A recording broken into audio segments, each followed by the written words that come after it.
初めからこの男性は私より上なのか下なのかっていうジャッジの仕方をもう初めからしてる。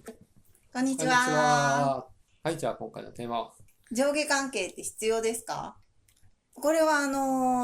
会社の話とはちょっと違うというか、人間関係上の問題なんですけども、前にワンちゃんのしつけでテレビでなんかやってたらしいんだけど、ワンちゃんと対等にならないで、ワンちゃんより自分が上なんだっていうのを分からせてあげないと、ワンちゃんも不幸になるよ。だから私も3歳の息子に対してパパとママの方が上なんだっていうことを分からせてあげないと、結果として息子が不幸になるんじゃないかっていうようなことを言われたのと、あと昔ね、私もそうだったんだけど、例えば恋人とデート行った時に、こんなお店連れてこられた。ディナーだって言うから行ったのに、ファミレスだったとか、なんかチェーン店の居酒屋だったとかで、なんか私すごい下に見られてる気がする。下に見られてデートで一人で行ったんでしょ？そうだよ。別にこの人はファミレスで、俺は銀座でとかそういうわけじゃない。二人で一緒に行ったのになんでそこで下になるのかちょっともうわかんないんですけど。そうでしょ？まあだからもうそこはもういろいろ突っ込んでくれて構わないんですけど。はい。とか、こんなこと言われたから、私はこういうふうに言ってあげて、自分が私の方が上だっていうことを分からせてあげたのよ。みたいな。舐められちゃいけないみたいなね。要はね。まあそういう関係ですよ。で、上下関係は必要か、イエスか、ノーかで答えは何なんですか？私はノーかなって思ってて。ノー。はい。最近は。はい。ワンちゃんしつけの問題とかは、分かったんですけど、それはそれであるなっていうのは、まあ、そういう考え方もあるなと思うんだけど、親子に対してとかは、親子とか夫婦とか、自分の方が上だとかっていうのとかって、これはいらないんじゃないかなと思う。特に子供に対して自分の方が上だっていう風になってたら、ものすごくいろんなことが回らないと思う。私が言ってることが正しいんだってなっちゃうじゃない？それで子供をこう縛っていっちゃったら、どんどん彼らの、なんていうの、伸びしろを奪っていくような気もするし、私は絶対正しいとは思えないもん。それも上下関係でいらないんじゃないかなと思ったのと、あと、昔はあった。私もデートに連れて行かれてファミレスだったわとか、大事にされてない気がする。私のこと下に見られてる気がするとか思ってたんですけど、そういう風にやってる時のそのデートとかはつまらなかったし、うまくいかなかった。で、多分自分もつまらなかったってことは相手もつまらなかったよ。だから、そういう上下関係っているかなーって思って相談。どうですか？上下って何ですか？それが上下関係って何なのっていうのがないと、上下関係イエスかノーかもなんか言えない。定義がわからないってことですか？決断をする人を上と言ってますそれとも敬語を受け取る方を上と言ってますああ、それもありますね。だからそこはどっちの意味、どういう意味で、まあわかんない。今2つ思いついたけど、この人には敬語をつけなければいけない。この人には敬語をつけなくていいっていうのが上下関係って言ってるのか、それともこの人が決断をして、自分たちはその決断に従って行動するというのが上下と言ってるのか、どれを上下関係って言ってるんですか？今は会社の話ではなくて、だから余計に答えにくいし、私も上下関係って言いにくいんですけど、だって、恋人同士っていうか、まだ恋人同士になってない友達にしても、敬語で話すとかっていうのはお互いまだ知り合ったばっかりだったらお互い敬語で話してるかもしれないし、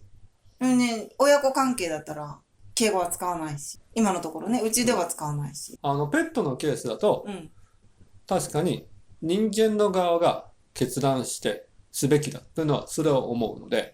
そういう意味で上下関係って言ってるのかなと思ったんですよ。で、それはその通りだと思うのね。やっぱり犬が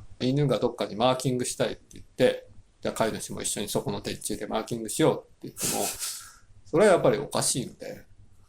それはやっぱり決断する人が上という意味だと、飼い主が上にあるべき。で、さっきのもう一人お友達のケースだからそこは全然本当にわかんない。だから二人で一緒にレストランに入ってなんでそこで上下関係ができてるの？恋愛に対する上下なんかありえないと。いや、だから上下を最初に定義してないから上下があり得るかあり得ないかわかんない。だから今言ったように決断する人を上って言ってるんであれば、自分はそれは上下とは思わないけど、単純に役割の違いであって、この人がいろんな判断力に優れてるからこの人に判断を任せて他の人はその人に情報を集めてそれに従うというだけの話で、決断者と作業者とかっていう役割の違いだけでそこに上下はないと思ってるんですけど、それを決断をこの人にしてるからこの人が上だって受け取る人もいるのかなとは思う。それだと思います。でも恋愛でもそういうのってあると思うんですよ。自分の方が上とか。例えば年下の子が好きな人は自分が上に立ちたいからだとか。上に立ちたいからっていうのは結局自分が決断する人間でいたいからっていう今の言ったことと同じじゃなくて。それはあるかもしれない。自分が決定権を持っていたい。だからそれを自分が決断する側でいたいということね。で、それが必要か必要じゃないか。はい。必要だとは思わないけど、あってもいいと思いますよ。要するに、例えば2人のパートナー同士だったら2人の人間関係で、2人のベストな行動とかアクションを決断をする人間が片方に寄ってるというだけでしょ。で、その人に、例えば男の側が決断する側だとしたら、女の人も自分の好みはある程度言うわけでしょ。いいんじゃないですか、それで。それが上下関係が必要ということに言葉になるのかは、ちょっと自分はちょっと違和感あるけれども、で、この人の決断に若干ちょっと違和感があれば、その人の意見も言うんだったら全然、それはどんな人間関係にもおいて言えると思いますよ。例えば2人の人間関係で、2人の決断力は常に1対1ではないと思うんですよ。でもそれ上下関係とは自分は言わないと思うけどね。役割の違い。クラスで、20人のクラスで何かしようと思った時に、多数決とか取るかもしれないけども、でも人気のある人が言ったセリフはみんなを引っ張りやすいし、という意味で、みんな平等に一票持ってるわけではないと思うし、でもだからといってその声の大きい人が上だとは自分は思わないよね。そうじゃないところで貢献してる人とか、そうじゃないところで存在感を発揮する人とか、スポーツの時はこの人はすごいんだとか、勉強だとこの人はすごいんだとか。じゃあ親子関係については？親子関係も同じだと思うね。親の方が社会に対しての情報とか経験をいっぱい持ってるので、決断はそっちによるのはすごい自然なことかなと思います。いや、さっきの友達の話に触れてないんですけど、なんだっけ、ガツンと言っておきましたよ。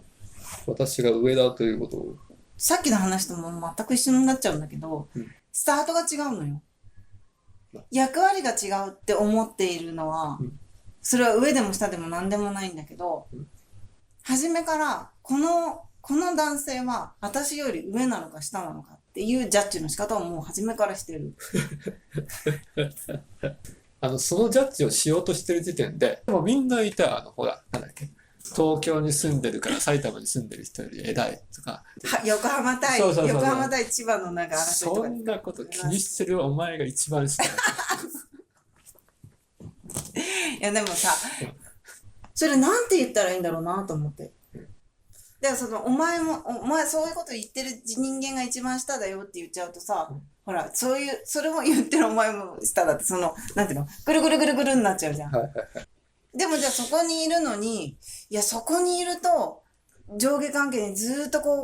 同じぐるぐるだよ、そこじゃないよって言ってあげたいんだけど、そうね。それを気づかせてあげたいんですね。そうなんです。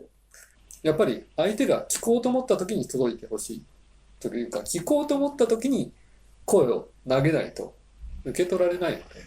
何かの表紙にそういう瞬間は来るかもしれない。彼が何か壁にぶつかってる時とか、彼女がこんな生き方でいいんだろうかみたいに思ってる時にタイミングよく声をかければ伝わるかもしれないけど、本人がそっちに気づこうとしてるかしてないか、もうその違いでしかないんですよ。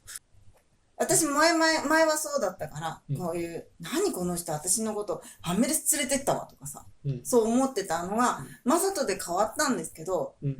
でもそれは変わったのは、やっぱり毎日一緒にいるから、やっぱり変わる瞬間とか、違う意見を受け入れる瞬間って人生の中で何回か訪れるんですよ。そのタイミングでそういう言葉が入ってくれば受け取れるんですけど、やっぱりそれは接点の少ない人に対しては難しいんです。はい。というところで、皆さんからのご意見、ご感想をお待ちしております。上下関係って必要ですかね？はい。